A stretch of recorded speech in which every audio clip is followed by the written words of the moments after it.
Gagawa tayo ng low carbs na coffee ice cream. Yes, ang ice cream na ito ay pwede sa nagda-diet at sa mga diabetic. Siyempre, pumili ng all-purpose cream na low carbs. Tignan mo sa likod ng pack ang total ng carbohydrates content. Ang sweetener naman natin ay gagamit tayo ng stevia. Kung meron kayong ibang sweetener na mababa ang content ng carbs ay pwedeng-pwede. Para naman sa flavor, gagamit tayo ng coffee powder. Kung ayaw nyo ng coffee, pwedeng gumamit ng unsweetened cocoa powder. Ilagay natin ang all-purpose cream sa ating mixing bowl. And again, dapat ang all-purpose cream ay chilled overnight.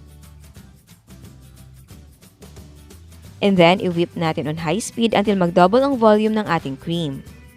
And oo nga pala, I know marami nagre-request about sa floating island. Don't worry, gagawa tayo. Naghahanap lang ako ng ube kasi parang hindi siya season ngayon. Try ko sa market kung meron kasi sa grocery na pinuntahan ko wala. But yes po, gagawa tayo. So ayan, nag-double na ang ating cream. Ngayon, ilagay na natin ang coffee powder and stevia.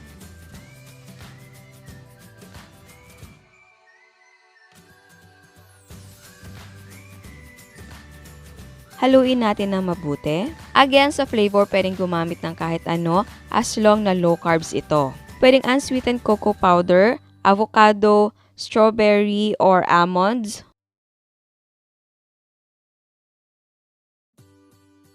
So, ilalagay ko sa maliliit na cups. Ito naman ay optional lang. Pwede mo ilagay sa malaking container. Pero mas gusto ko na ganito para naka-portion. Lagay na natin ang cream mixture sa ating mga cups. And yes, pwedeng gumamit ng ordinary na cup.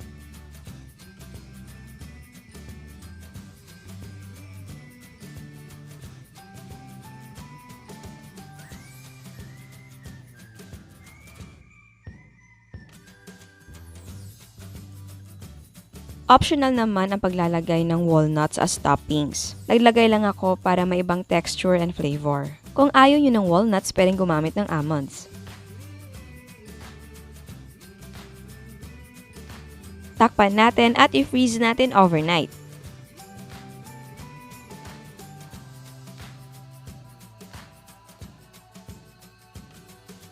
So ayan, eto na ang ating low carbs na ice cream. Bago tayo mag-taste test sa hindi pa nakasubscribe, please subscribe sa ating YouTube channel and please click the notification bell and please click all para ma-notify kayo sa lahat ng uploads. So ayan, titikman na natin. Actually, matagal na to sa ref. Yung isa, kinain ko na. Ayan.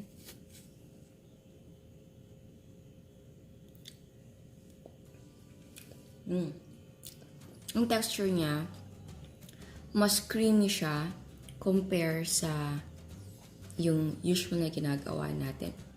Okay naman din yung usual na ginagawa natin. Wala naman akong problem. Ito lang talaga. Mas creamy siya syempre kasi all-purpose cream na yung gamit natin. Walang evap, walang condensed milk. Yung evap kasi, naglalagay tayo nun para mas marami yung magawa nating ice cream. Sa flavor naman, andun talaga yung flavor ng coffee.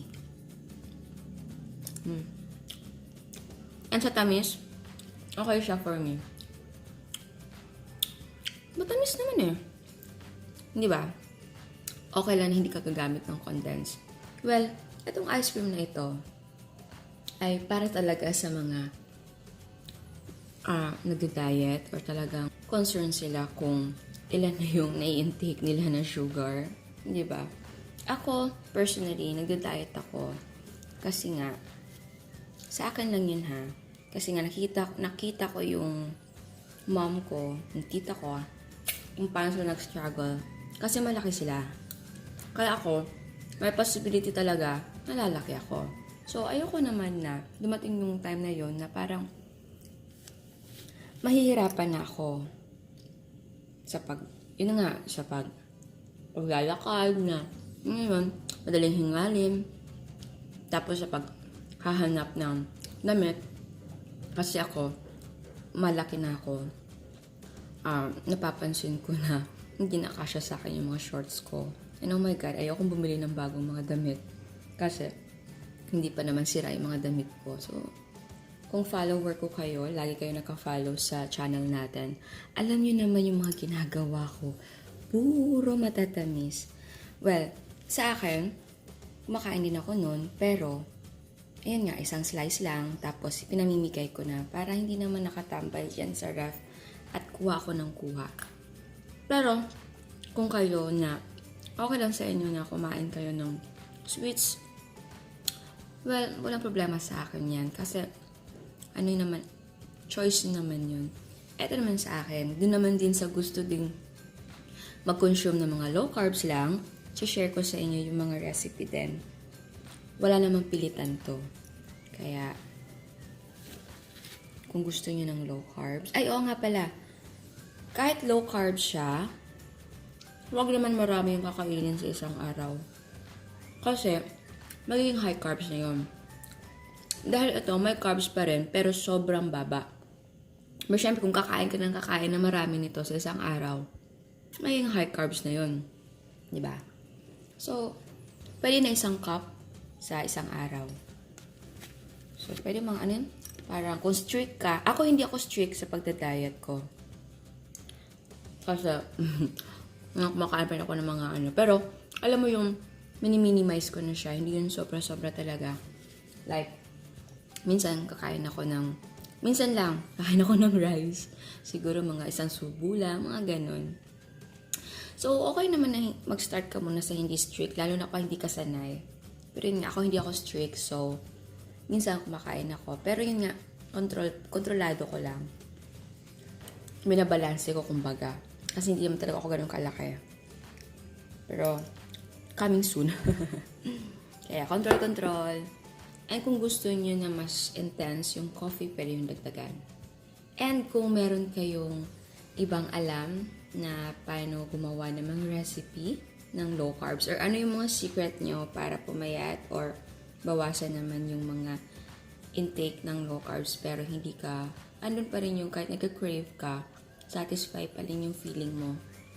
I-comment nyo naman below, i-share nyo naman kung concerned ba rin kayo, lalo na kapag diabetic ka or malaki ka na or yung nga concerned ka na ang dami mo ng sweets na na-intake at kung ano yung mga steps na ginagawa mo. So yan, sana nagustuhan nyo. Ciao!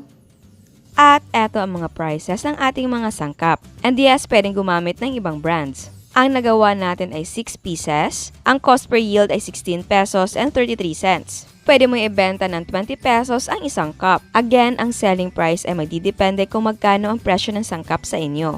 At bago ako magpaalam, meron din another dose of inspiration. Eto ang No Big Salvanas ni Miss Isguera.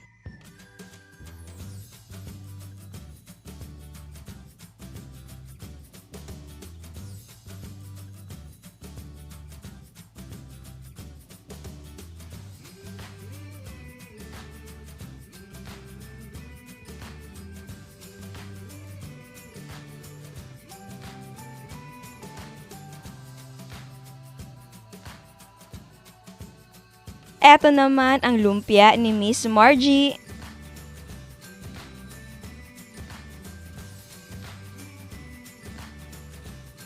Meron din siyang mango tapioca.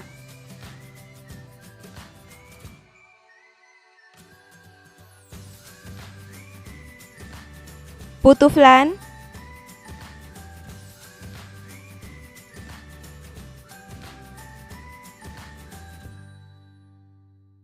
Leche flan.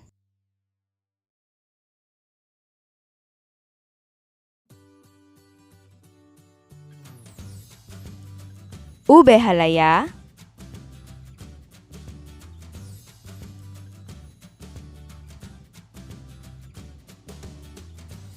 Chocolate crinkles.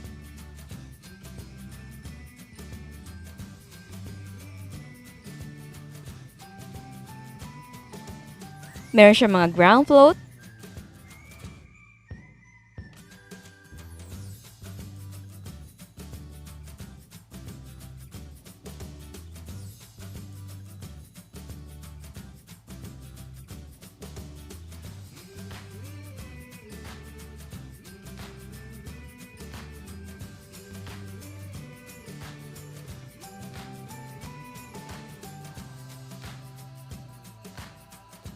At meron siyang mga cakes.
Eto naman ang mga putot kutsinta ni Miss Ronaline.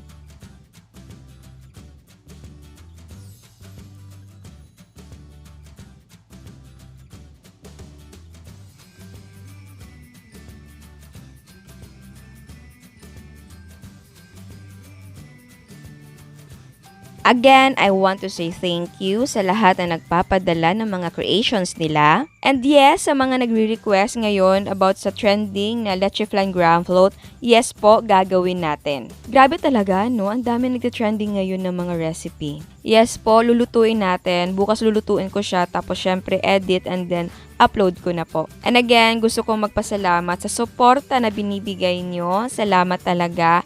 At sa mga hindi pa nakasubscribe, please subscribe na kayo sa ating YouTube channel and please click the notification bell and please click all para ma-notify kayo sa lahat ng uploads. And please don't forget to like our Facebook page and follow us on Instagram. Thank you!